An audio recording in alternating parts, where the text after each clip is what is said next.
What's going on, beautiful people?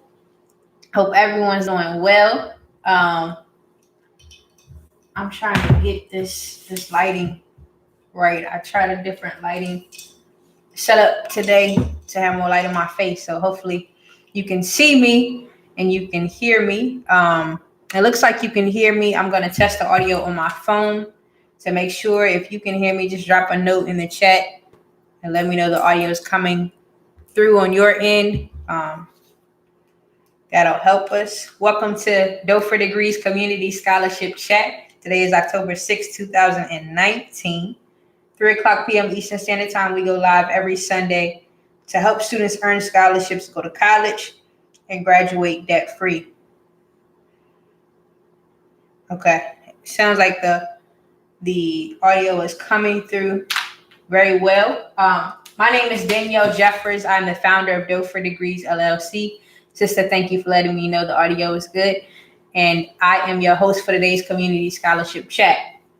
How this conversation works is a 30-minute conversation every Sunday at 3 o'clock p.m. Eastern Standard Time, where I come on and answer anyone's questions, give advice, give suggestions about how you can earn scholarships to go to college and graduate debt-free. I graduated debt-free from Virginia Tech in May of this year, having earned more than $200,000 in scholarships. And so I'm here to serve as a resource. If you're not familiar with what Dough for Degrees is, Dough for Degrees is a scholarship coaching company where we teach students how to earn scholarships to go to college and graduate debt-free. I'm going to drop the link to the website in the chat so everyone has it. That's the link to the website. And if you would like to have a conversation with me, you can contact me through my website by picking the time that works best for your schedule. And we can have a 10-minute conversation as a free option. And there are a couple other options on there as well. But that'll help me identify the best way to help you. If you want to have a private conversation outside of this platform, I suggest taking that approach. So let's jump into it. I didn't upload any content the last week. I have been heads down working with my clients, figuring out the best way to communicate with my clients, and they come first. And so for the next couple of weeks, it'll probably be like that. It's on my schedule to get the Habits of Scholarship Winner editions out this week. The October edition for the high school students and the college edition for the Habits of Scholarship Winner series. So that's coming. But outside of that, I may drop a couple of videos. I'm kind of behind on some of the company related videos, like what's been going on in the company, where we've been speaking. So I have some content from August I'll publish, but I want to get this client work done first, and then I'll come back and be more regularly scheduled to create more content for YouTube.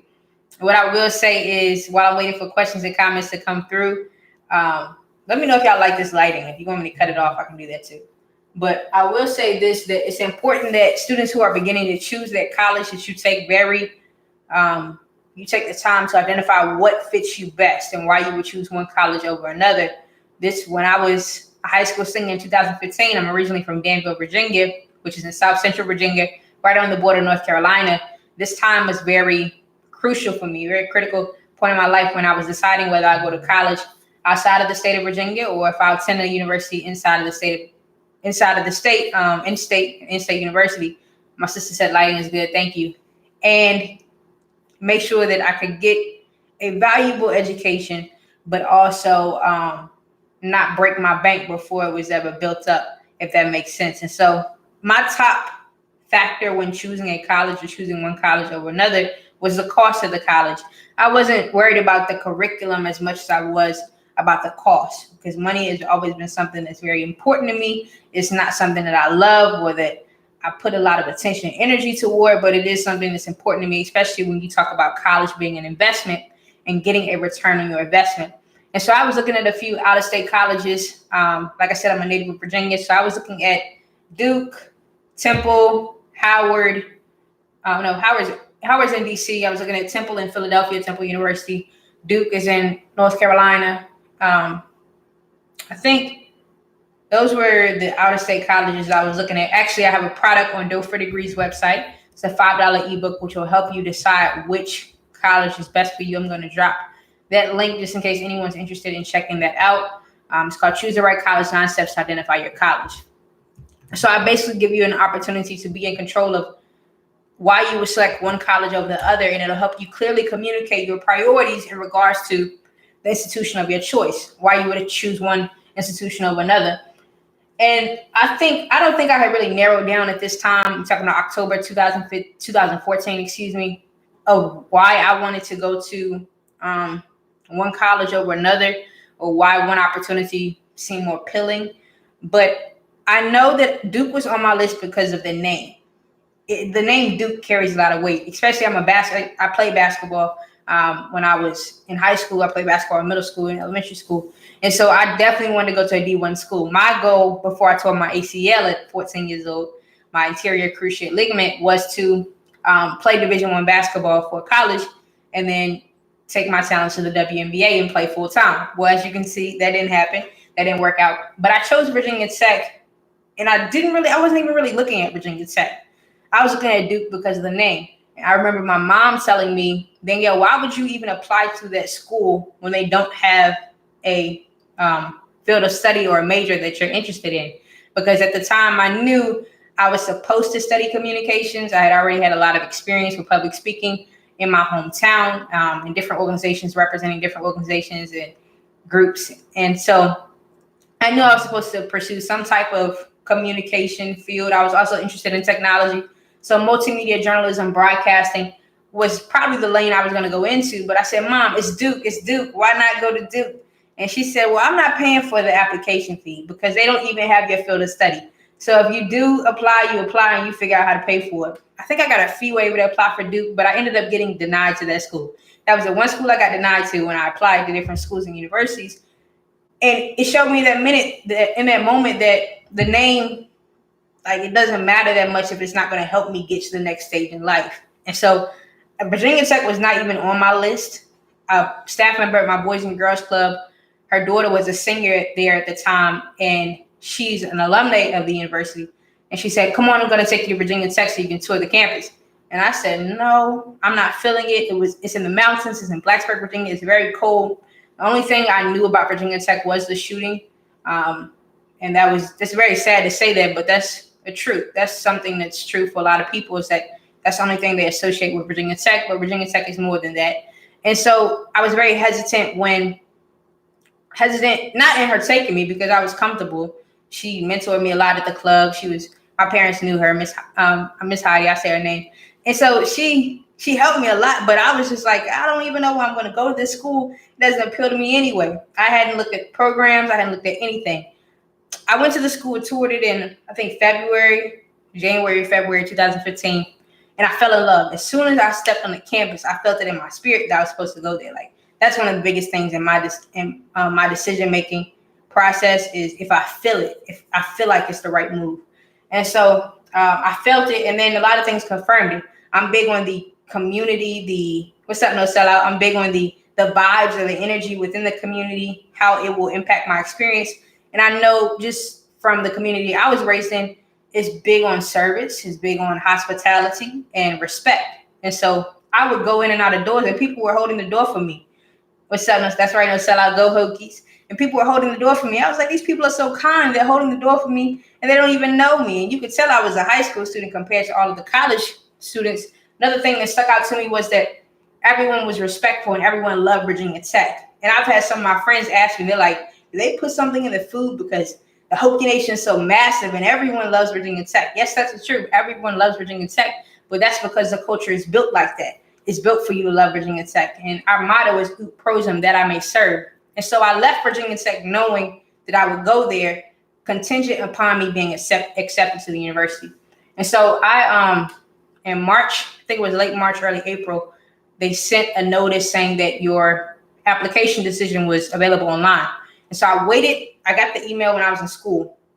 I waited until I got out of school, went to the Boys and Girls Club and told Miss Heidi, I said, I'm not going to open this unless you are standing right beside me and you can see the results at the same time. So I logged into my account and she was standing right there, opened it and it's accepted. I lost my mind, went running around the building. And I was like, that's where I'm going to school. I know that's where I'm going to school. Now, mind you, throughout that whole process, I was still applying for scholarships because I was calculating, okay, if I go to Temple, they're offering me a partial ride, which means they'll reduce the cost of my attendance, the amount it's going to cost me to go to school, to half, which is the same amount it costs me to go to an in-state university. So I just need to work my way down from there. And I said, okay, that's an option. But if I go to an in-state university, I'm guaranteed the scholarships and I'm guaranteed the grants as an in-state resident that I'm eligible for. So that cuts down that price. And now I just need to make sure my scholarships can cover the difference. So I said it's wiser to go to an in-state university where the impact of the cost of my education is not as powerful as an out-of-state university, because I'll say something happens and I lose a grant or I lose that presidential scholarship or whatever that reduces the cost of my attendance to half. Then the amount it costs me to go to school is higher. So my mind was leaning toward an in-state university. And so when I realized in late April, right before I graduated in May, I think it was 2 weeks out from graduation, I had earned over $100,000 in scholarships. I knew I was going to Virginia Tech. Like, I knew I was going to Virginia Tech. There was no question about it, because I'm like, why would I wait? I have the money to go. I know I have at least a surplus for the first year or 2 years. So I'll just go, and it feels right. It feels like it's the next step. But my story may not be your story. My experience may not be your experience. So what I encourage you to do is identify why you would choose one school over the other. Now, what I want you to keep in mind is that the end result, once you finish your 4-year, 5-year education or what have you, and you put in your time, what's going to impact you the most? What's going to impact you the most is not how many parties you went to, not how many nights out you had, not how many extracurricular activities you were involved in or clubs that you were the leader or president of. That's not going to impact you the most. What will impact you the most is the tangible results you have from your education, which is your degree. You have proven that you put in the time and effort to show a competency or a skill level in this certain area of this profession. That's going to impact you, because now you have leverage when communicating with other people and applying for opportunities. But also the cost, the amount of debt you have as a result of earning that degree, or the like the fact that you graduated debt free, that'll impact you a lot, because it'll determine what your finances look like after you graduated from a university. And so keep those things in mind, because it looks good to say I went to the Ohio State University, or I went to whatever, I'm just throwing out names, Princeton, Harvard, Yale. But if that experience didn't do anything for you, I'm talking about help develop you into becoming a better person, or helping you progress emotionally. And this is a whole different conversation, EQ versus IQ, your emotional intelligence versus your intellectual intelligence or competency. If it didn't develop your EQ at all, then what's the point? I know a lot of people who went to Harvard who were working minimum wage jobs. Okay, so I mean, you think about your plan for your life. You can look out 4 or 5 years and have an idea of where you want to be. That doesn't mean everything's going to fall in place and it'll be perfect, but it does mean that you know what steps you need to take or which direction you need to go to get the results you want. And so just don't let a name or a boyfriend, girlfriend, significant other, a parent persuade you to go somewhere that's not the best fit for you. And so my biggest encouragement is to take accountability and take responsibility for this decision in your life, because it is one of the biggest decisions you will make transitioning into adulthood. This is literally a 6-figure decision that you're going to make. And I know you're young, and I know you may not feel like you're wise enough, or you don't have enough experience to make this decision, but you're going to have to make the decision whether you take a gap year, you go into school, you go to community college, whatever, and know that the biggest impact you will have as a result of the college you choose to go to is the financial impact. So that's why I encourage students to go to college and graduate debt free. To be honest with you, I graduated less than 6 months ago, and I don't remember half of the curriculum that was taught to me. I don't remember half of the curriculum, but what I do know is that I know the lessons I learned in school as a result of pushing myself outside of my comfort zone and having good mentors and support system like Thomas, my sister, my mentors who were on campus, my professors who were always in my corner. Like, I know the lessons I learned from that. And so my sister asked, how did college help you develop your EQ? I would say this, I forced myself to develop my EQ. I would put myself in circumstances, situations where I didn't know the answer, where I was extremely uncomfortable, where maybe I was the only representative of my demographic or my age, to learn how to think on a higher level. I do not like being comfortable. I like to be content. I like to be happy and grateful for what I have, but I always know that I can get to another level. And so I could have been the leader of 20 different clubs and organizations, and been the president of this thing, and partied every day, done that, boom, boom, boom. I could have done that. But what I realized is there's a lot of benefit from having a definite focus, from being able to zoom in on what you want and putting a lot of your time and energy into that. And so instead of taking the leadership role of being the president or the vice president of a bunch of different organizations, knowing that I had the skill set to do that and the willingness to develop that skill set, I decided to found my own company and just focus on that. Now, I'm not saying I never had any leadership roles, because I had different extracurricular activities that I was a part of every single semester I was in college, up until my last semester when I was in co-op. And I also was a leader in those opportunities, but I never took the highest leadership role because I knew that was reserved for my company. And so my sister said, and how does that help you today? How did developing my EQ help me today? Well, no one asked what my GPA was. Some of my clients may ask me, what was your GPA in college? I graduated with a 3.7 GPA. I was ranked in the top, I think 10 or 15% of my graduating class. And so I was number 5 for my actual major in school. I graduated number 5 of my graduating class out of my major. And so, my GPA was a 3.7. I balanced my GPA, applying for enough scholarships to graduating debt-free, building my company and all of those things a day. But no one asks me about that unless it's my clients. So they kind of have an idea of how they need to, quote unquote, measure up, for lack of better terms. But it helps me because now it's all about communicating with people. I had a conversation with a potential client and their parent a couple of days ago, and they were hammering me with questions. Well, does your program do this? And can you report this to me? And boom, boom, boom. And in some people's eyes, it would have been a lot of pressure. They asked me a lot of questions and they may have cracked under that pressure. But I went through that process so much in college with pitching for funding for my company, $30,000 pitch competitions, $15,000 pitch competitions, where the judges are hammering you with questions and trying to crack and find the gaps and the reason why they shouldn't invest in your company, that it is natural for me to be able to go through that quote unquote pressure. And so it gives me an advantage. How does it help me today? It gives me an advantage because as a 22-year-old, I often speak with parents who are in their 40s, 50s, or grandparents who are in their 60s and 70s, and they're trying to figure out how to help their students go to college and hopefully graduate debt free. And so I understand how I need to communicate with them. I understand what it takes to explain to them how it can help them by investing in the program and how it can also help their students and therefore help their children's children in the long run. Because once you graduate debt free or you graduate little to no debt, you are literally stepping into an arena of financial freedom that most people won't experience until they're like 50 or 60. And I mean, to be able to do it at 22, you are like 30, 40 years ahead of the game, or 20 in your 20s, 30, 40 years ahead of the game. So I just say it all the time. Put in the work now, enjoy the fruits of your labor later, and just sacrifice right now. Like I tell my students all the time, in your 20s, it's grind time. In your 20s, you are building the foundation for the rest of your life. Like you can party. I'm not going to tell you to go out and I'm not going to tell you not to have fun, not to go out and be social, but I'm going to tell you to be wise in your decisions. Like I know how much fun I can have each week and the society's quote unquote of having fun and living it up. Parties don't make me happy. I get drained by going to parties and having to like ingest a lot of alcohol to feel like I'm a part of a group. Like that just doesn't do anything for me. I'd rather be in my own space with a few friends, chilling, listening to music, might be sharing a bottle or something like that. But I don't need all of that noise and stuff. That's just me. Doodoo Vision said La Presidente is exactly correct. I appreciate that. But no, in your 20s, you're building the foundation. So then the question a lot of people ask me, well, what do I do in my 30s?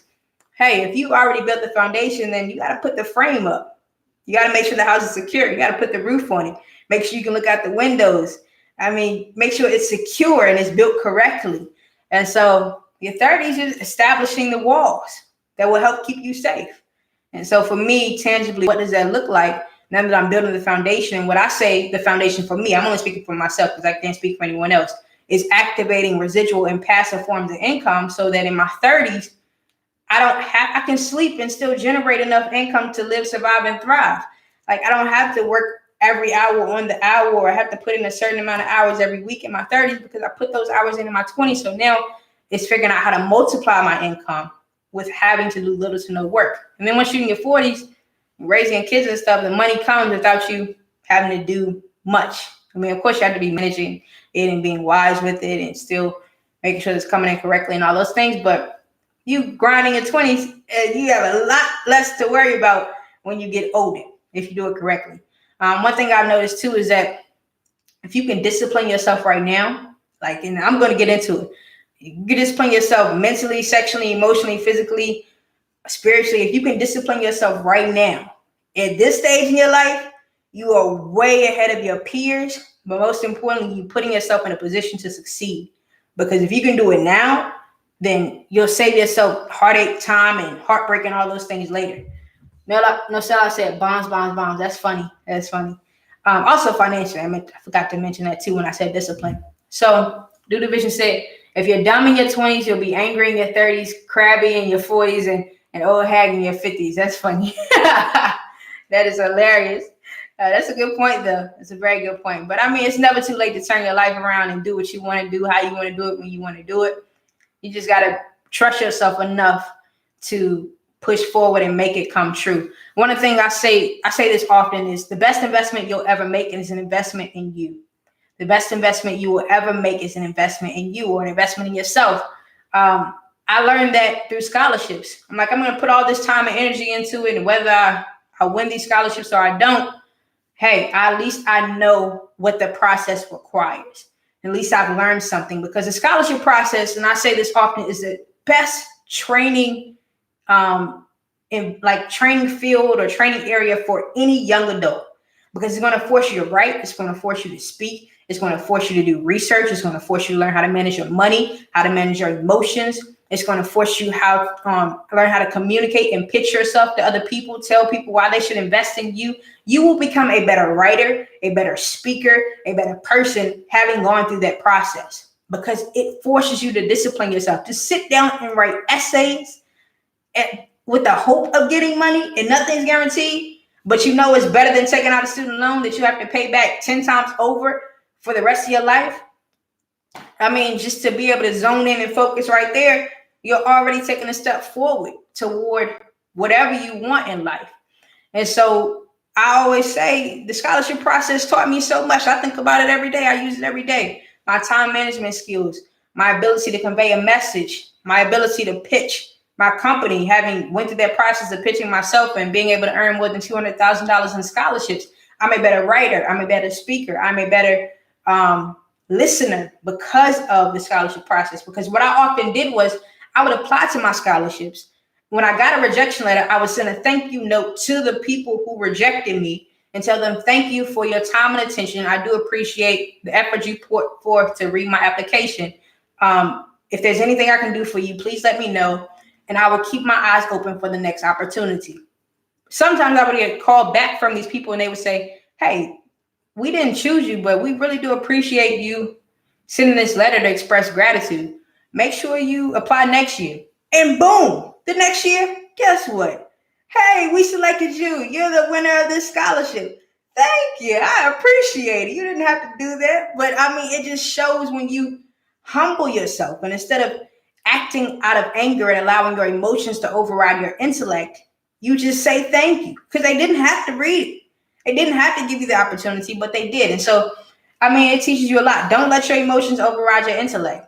If you got to deal with your emotions, step aside and deal with that, and then come back and have an intellectual conversation. One thing my grandma always says, my grandma in Danville, my grandma Mary, she says, don't speak when you're angry. Don't speak when you're angry, because words cut and words hurt, and you can't take that back. And people don't forget how you made them feel. I think it's a Maya Angelou quote. People may forget what you said, people may forget what you did, but they will never forget how you made them feel. And so it's the truth. So it's a great investment. It'll teach you a lot of things. Y'all have any questions? I feel like I'm coming off the cuff, to be honest, y'all. But any questions you have about scholarships or anything, let me know. We have about 5 minutes left. Another thing I'll throw in there is for parents. Please don't do the work for your students. Please do not do the work for your students. It may be tough to see them get frustrated, to feel like they're failing, to feel like they don't know if it's worth it. But the best role you can take in this process is to be a supporter, to encourage them to keep going, to remind them of why they started, and also to help them find scholarships. Like they're searching for scholarships. I encourage people to find 5 scholarships every day. And so as a parent, you find a few every day to help your student.